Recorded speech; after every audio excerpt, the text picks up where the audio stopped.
Welcome back to Crossroads. I'm Kenzi Ahnert. And I'm Hannah Welchel.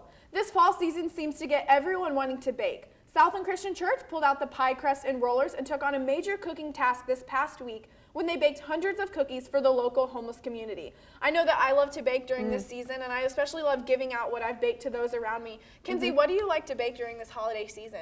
Honestly, I think Christmas cookies are so overrated almost. Last year I actually made Christmas cupcakes. Oh, cool. And I passed it out around my neighborhood and everyone was like, oh my gosh, I've never had Christmas cupcakes, but That's so fun. Yeah. I love that idea. Yeah. If you guys are looking for an idea of what to bake this holiday season, go for cookies, or you could go for what Kenzi just suggested and take them around to your neighbors as you're caroling. Enjoy the Christmas season and bake on. Welcome to Wildcat Week. I'm Kenzi Ahnert.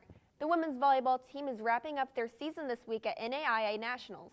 The Wildcats traveled to Sioux City, Iowa during the weekend and opened with pool play on Tuesday night.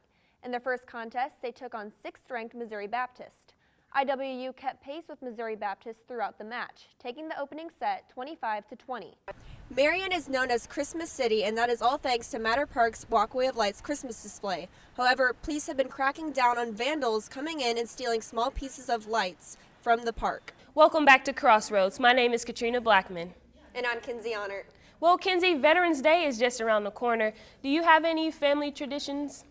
Actually, my grandpa was in World War II, and he was in the Air Force, and so what we normally do during this time is go up to his house and we kind of talk about some of his memories, some of his experiences in the war. Yeah, it's great to reminisce. I have an uncle who was also in the war. I'm not sure what war he was in, but I know he was there.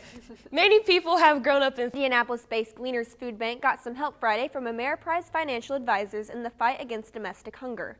Since it was established in 1980, the food bank has distributed over 250 million pounds of food and critical grocery products to over 400 relief programs in 21 Hoosier counties.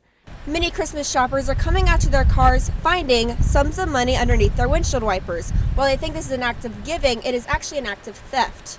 When they're getting out of their cars to retrieve the money and leave the car doors open, carjackers are getting inside the car and taking the cars away. Good afternoon. For TV 51 Newsbreak, I'm Kenzi Ahnert. President Barack Obama and Vice President Joe Biden will visit Kokomo next Tuesday. Kokomo Mayor Greg Goodnight says the visit has been in works for about 3 weeks. Goodnight says he was first contacted by the Vice President's office. President Obama was added to the docket a few days later. Veterans, military service members, and their spouses attended a job expo at the Indianapolis Museum of Art Thursday. The event is organized by Recruit Military. Its events director, John Lundberg, says they hold these events because many returning soldiers don't know what to do when their military careers are over. Now, interesting enough, the tumbling and flipping isn't the only thing that gymnastics has to offer. It's a mixture of strength, flexibility, and a whole lot of dedication. For decades, it offers a chance to be a part of an official branch of the Air Force, and for some, it means lacing up their boots a little early. Wildcats couldn't stop the Spartans' attack and fell in set number 4 as well by a score of 25-18. The Spartans took this match in 4 sets, 3-1. Remy Buckner and Bianca Cifaldi led the way for the Wildcats. Buckner had a team-high 12 kills on the night, while Cifaldi added double-digit kills as well with 10. Indiana Attorney General's office has filed a complaint with the Indiana State Board of Dentistry against the license of Southport Mayor and dentist Robin Thoman. The complaint claims Thoman committed fraud when he failed to disclose his prior military and criminal history on license applications. A hearing date has not yet been scheduled. Northwestern was the second straight top 10 opponent for the Wildcats as they came into this contest ranked 7th. The Wildcats again started fast and jumped out to a 1-set lead, taking the opening set 25-22. Northwestern answered in a back-and-forth set number 2, eventually evening the score at 1 set all. The Red Raiders continued to play well, and the Wildcats struggled to string together solid runs. The Wildcats fell in 4 sets with the second straight night. The Wildcats fell 3-1 in this contest. The Wildcats fall to 0-2 in the pool. They take on Jamestown tonight in Sioux City.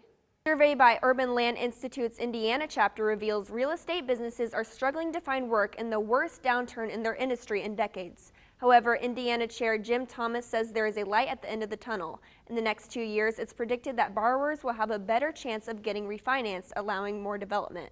Join us this afternoon at 5 o'clock for Channel 51 News. For TV 51 Newsbreak, I'm Kenzi Ahnert.